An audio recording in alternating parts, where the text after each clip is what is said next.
যারা কুরআন পড়তে পারেন না তারা এই জিকিরটি করলেই যথেষ্ট। বিশ্বাস করতে পারবেন না।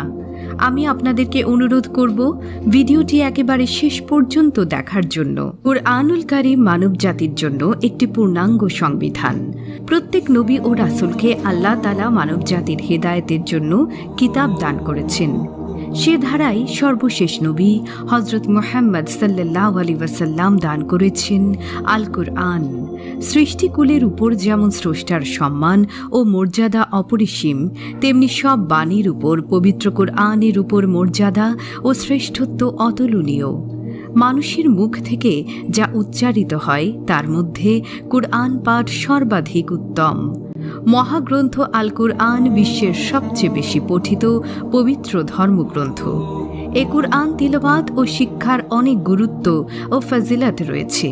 যেমন কুরআন তিলাওয়াত করা আল্লাহর সঙ্গে একটি লাভজনক ব্যবসা। বিভিন্ন ব্যবসায় লাভ এবং ক্ষতির দুটিরই সম্ভাবনা বেশি থাকে, কিন্তু এখানে লাভ ছাড়া কোনো প্রকার ক্ষতির অংশ নেই। এ বিষয়ে আল্লাহ তাআলা বলেন, যারা আল্লাহর কিতাব পাঠ করে নামাজ কায়েম করে এবং আমি যা দিয়েছি তা থেকে গোপনে ও প্রকাশ্যে ব্যয় করে, তারা এমন ব্যবসা আশা করো যাতে কখনো লোকসান হবে না। আল্লাহ তাআলা পরবর্তী আয়াতে বলেন, পরিণামে তাদেরকে আল্লাহ তাআলা তাদের সোয়াব পুরোপুরি দেবেন এবং নিজ অনুগ্রহে আরও বেশি দেবেন। নিশ্চয়ই তিনি ক্ষমাশীল। সূরা ফাতির আয়াত 29 থেকে 30। দর্শক, কুরআন পাঠকারীর আরেকটি গুরুত্বপূর্ণ ফজিলত হল কুরআন পাঠকারী প্রত্যেক হরফের জন্য সোয়াব লাভ করে। কুরআন তেলাওয়াতের মাধ্যমে বিরাট সোয়াব অর্জনের সুযোগ রয়েছে। এর সঙ্গে অনেক উপকারিতাও রয়েছে।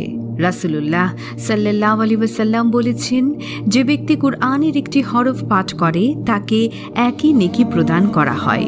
প্রতিটি নেকি 10টি নেকির সমান।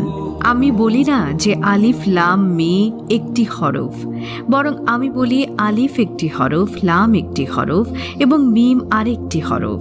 দর্শক, কুরআন শিক্ষার আরেকটি গুরুত্বপূর্ণ ফজিলত হল কুরআনের শিক্ষার্থী ও শিক্ষক সর্বোত্তম ব্যক্তি। কুরআন শিক্ষার মাধ্যমে দুনিয়া ও আখিরাতে শ্রেষ্ঠত্ব অর্জন করা যায়। উসমান রাদিয়াল্লাহু আনহু থেকে বর্ণিত হাদিসে রাসূল সাল্লাল্লাহু আলাইহি ওয়াসাল্লাম বলেছেন, তোমাদের মধ্যে সর্বোত্তম ব্যক্তি সেই যে নিজে কুরআন পাঠ করে এবং অন্যদেরকেও কুরআন শিক্ষা দেয়। সুবহানাল্লাহ। কুরআন তেলাওয়াতকারীর একটি গুরুত্বপূর্ণ ফজিলত হল কুরআন তেলাওয়াতকারীর পক্ষে সুপারিশ করবে। কিয়ামতের ভয়াবহ অবস্থায়